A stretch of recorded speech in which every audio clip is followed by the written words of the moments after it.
Great. Two. Good afternoon, Yeah. everyone, and thanks so much, Alistair, for the introduction. Like I said, I'm Lucia De Santis. I'm a medical doctor, senior analyst at Edge Health, which is a consulting and data analytics firm specializing in the healthcare sector.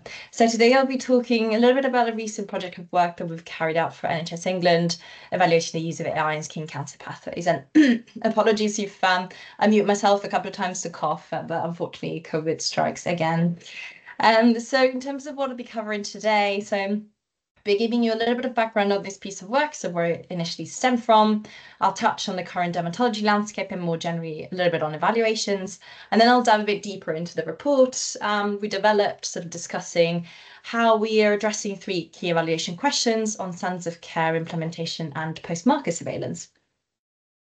So in terms of background on this work, I mean, AI has already been used as a medical device in the NHS for a number of years.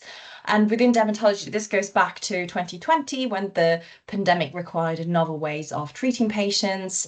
And in skin cancer pathways, there's a tool that's already been implemented, like I mentioned, since 2020, which is done by Skin Analytics. But it's largely being used under human supervision, meaning that the patients are referred by a GP to an urgent suspected cancer referral. For the ones aware of it, it's sort of the old two-way wait, but not quite. And instead of going straight to a dermatologist, they attend a photography hub where an image of a worrying lesion is taken using a special device called a dermoscope. And this image is reviewed by AI, which triages the lesion, providing a range of diagnoses ranging from malignant to benign. And so until now, all patients are also reviewed by dermatologists in a teledermatology setting before either being discharged or brought in for face-to-face review. So with years worth of data and established pathways, there is, however, an increasing interest in AI as a medical device being used autonomously to discharge patients who do not need to be seen, which could release significant benefits. So this is what the NHS England Outpatient Recovery and Transformation Programme team sought to evaluate when they reached out to us. Now, why is this needed right now? I mean, when you can sort of take a look at what's been happening within dermatology services, and as you may know, the post-pandemic period is seeing increased challenges across much of the NHS. And within dermatology, these are largely driven by mismatch between the demand for services and the capacity, which includes workforce, estates, treatment capacity, and so on. And we've seen a steady rise in waiting lists for dermatology treatments, cancer and non-cancer, as well as significant rise in the rate of referrals for cancers. And while there's certainly many reasons for this trend, it does remain that dermatology services nationwide are struggling to cope with this demand.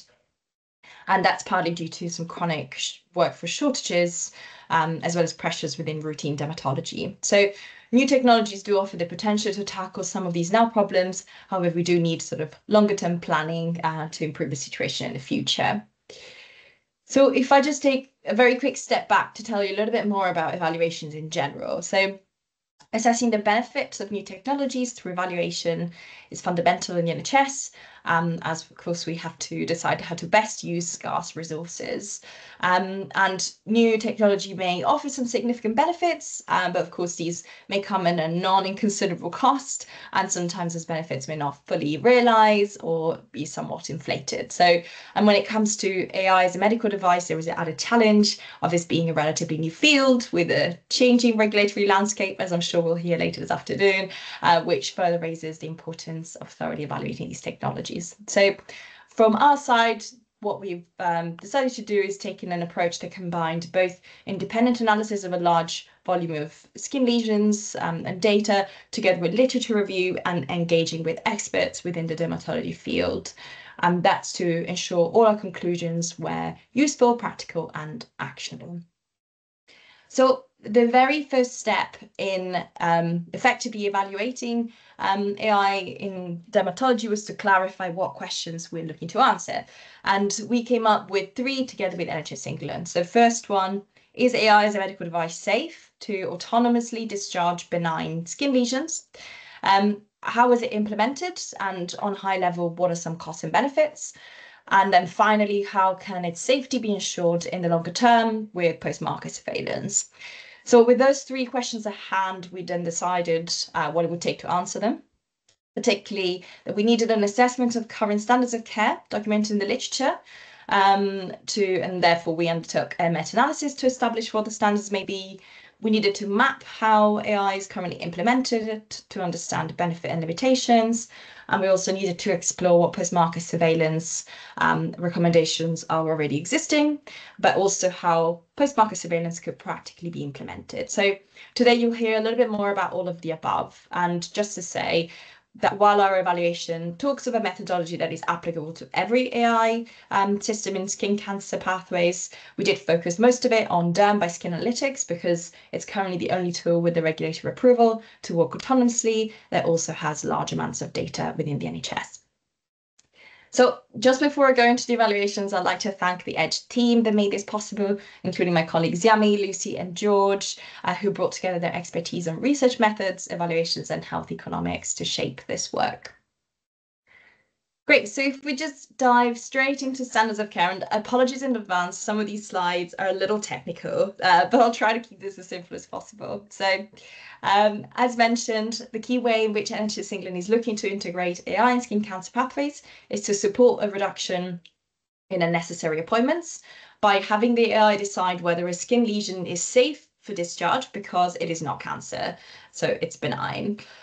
So the AI does not necessarily need to be able to tell exactly what type of cancer a lesion is, but rather that it's definitely not cancer, because everything else that falls into a suspicious bucket will still be reviewed by a dermatologist. So therefore, the main question is, how accurately can AI predict a lesion to be benign? Meaning that in statistical terms, we were particularly interested in something called the negative predictive value, which is the likelihood that a lesion identified as not melanoma is definitely not melanoma. So the matrix that you see on the slides is accurately named a confusion matrix and shows the relationship between a predicted and actual diagnosis. And so to save too much confusion, I won't go too much into it, but you'll see that the NPV examines the relationship between the true negatives and false negatives, meaning that it's particularly interested in the benign cohort. And you'll see that the main body of our analysis, and if you do get to read a report, focuses on melanoma skin cancer. And that's because the evidence on dermatologist performance in detecting non-melanoma is quite scarce. So we took the decision together with a panel of dermatology experts to focus on melanoma. Our report, however, does include an analysis of squamous cell carcinoma, as well as sensitivity and specificity in addition to negative predictive value. So, like I mentioned, our main goal was to establish standards of care for AI, which, and to do this, we needed to know what the literature says about dermatologist performance as a gold standards of care. And because there is no single documented NPV performance for dermatologists, we needed to combine several studies, i.e. we did a semi-systematic review and meta-analysis to pull all of these results together. And then the second step was to assess the actual AI performance in the real world. And for this, we took data from sites in the NHS where the AI is currently implemented. And then we compared this with a dermatologist NPV. And then finally, we used a combination of this to set up a framework based on which new technologies can be assessed against practice standards and summarize our findings. So I'll really briefly touch on the meta-analysis, and from initially reviewing a large pool of studies, we found a total of 27 that met our inclusion and exclusion criteria. And here the meta-analysis assigns an appropriate weight to each study based on the sample size and variability. And so we considered all face-to-face studies, as well as a subset of face-to-face studies with a lower prevalence, and I'll explain why in a minute, and teledermatology. And these, when pooled, resulted in NPVs of 98%, 98.9%, and 97.6% respectively. Now, we looked at studies with a lower prevalence of disease to match the prevalence of disease observed in the AI real-world population. And this is because NPV is affected by prevalence, and therefore we needed to control for prevalence as much as possible.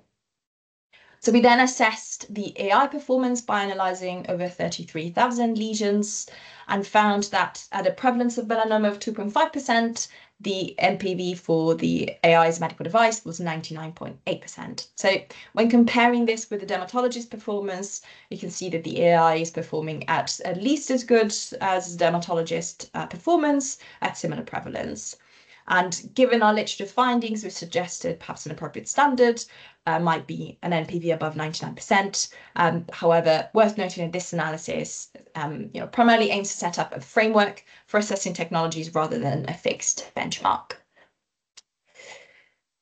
So as I mentioned, we then focused on also looking at implementation and budgets. So the next question for our evaluation was all about implementation. And we reached out to 7 providers that are currently offering the service within their skin cancer pathways and managed to speak to 3 of them who told us more about their pathways. And just to note, there are ongoing evaluations on the use of this same tool in a pre-referral setting, so a setting that starts in primary care before a patient is actually seen by a GP, while ours primarily focuses on the post-referral setting. And I won't go too deep into the whole pathway, but just to note, the implementation is largely similar across all providers. So with patients referred by a GP, sent to a photography hub, and lesions are then assessed by the AI. However, the ultimate decision at the moment still rests with dermatologists, who would first review a patient in a dermatology setting and then decide where to go from there. So we interviewed providers and asked them for their motivations for taking on the pathway, benefits, challenges, commissioning processes, surveillance, and any implementation advice they might have for other centres. And most sort of told us they decided to take on the tool really to address those escalating backlogs and waiting periods for urgent suspected cancer referrals, in the hope to enhance the efficiency of the patient care. And providers saw benefits with fewer in-person reviews, lower biopsy rates, and immediate patient discharges, with about 20 to 25% patients discharged without needing a face-to-face review. But some also expressed some satisfaction with the pathways from the patient point of view, who were very happy to be seen in a shorter period of time. There were, however, some challenges that trust raised, particularly Wi-Fi connectivity problems and integrating tools with existing systems, as well as the fact they now are having to see all those complex patients within face-to-face clinics rather than a mix of easy and complex cases, and as well as some issues with contracting and sort of being paid for this work. Trusts are already looking at auditing these tools internally, and sort of when asked on the top tips for other providers, they told us about the importance of local ties, such as with systems, ICBs, and GPs. So as part of our pathway mapping, we're also tasked with assessing those high-level budget impacts for implementing particularly the skin analytics solution. And this was intended to support both scaling at a national level if autonomous use is to be implemented, and they are recognised to be somewhat preliminary because they're very high level. We relied on a series of assumptions that come from various sources, including Public Health England and Skin Analytics. And what we found is that the main savings resulted primarily from reduced face-to-face appointments, as well as clinical times and avoided unnecessary skin sampling and biopsies. There are, however, some further benefits that we haven't quantified, which include quality of life improvement, faster diagnosis, as well as some costs of downstream treatment. So our analysis found that AI as a medical device can release some modest savings when implemented with a human in the loop, but greater benefits in the order of about £2.3 for every pound spent that can be released if AI is used autonomously. And this is because it can reduce further face-to-face reviews, as well as costs associated with clinical time spent seeing patients in teledermatology, as well as biopsies. So finally, we explored post-market surveillance, and post-market surveillance encompasses a series of practices to ensure the safety of medical devices once they're implemented in the real world, through continuous performance validation, risk management, and regulatory compliance. So in order to do this, we first assessed the existing literature on post-market surveillance for AIs as medical devices. And while we found significant theoretic frameworks, which we summarised in the report, we did find a general scarcity of methods for practical post-market surveillance, particularly for AI technologies in healthcare. So we decided to take a dual approach for our PMS recommendations. First of all, to draw up a framework rooted in evidence and theory, which we summarised in our PMS roadmap. And then we combined this with a practical example for post-market surveillance, which is by no means meant to be exhaustive or mandated, but it's rather an attempt to turn some of the theory into practice and demonstrate how PMS can be practically carried out. So our PMS roadmap condensed findings from several literature sources to cover aspects of PMS that should be shared both by deployment sites and manufacturers and agreed before autonomous deployment. And these can be adapted to suit different sites and contexts and will cover themes such as data collection and sharing, equipment, algorithm validation, staff training plans and performance monitoring, as well as root cause analysis for any near misses. We then talked about this practical example for PMS, which instead relied on statistical analysis and simulation modeling to test how often and how large a pool of benign lesions should be reviewed by clinicians to monitor whether the AI is still performing to standard. So our statistical analysis returned a potential sample size, as well as showcased the impacts of testing at a frequency of 3, 4, and 6 months to ensure that the MPV remains above 99%. I mentioned that this analysis is meant to be an example rather than an exhaustive PMS methodology, which, to be complete, may include things like an analysis of sensitivity and specificity and prevalence, and also be carried out on a national scale or smaller scale at longer intervals. And we'll also need to take into account practical constraints such as obtaining histology results.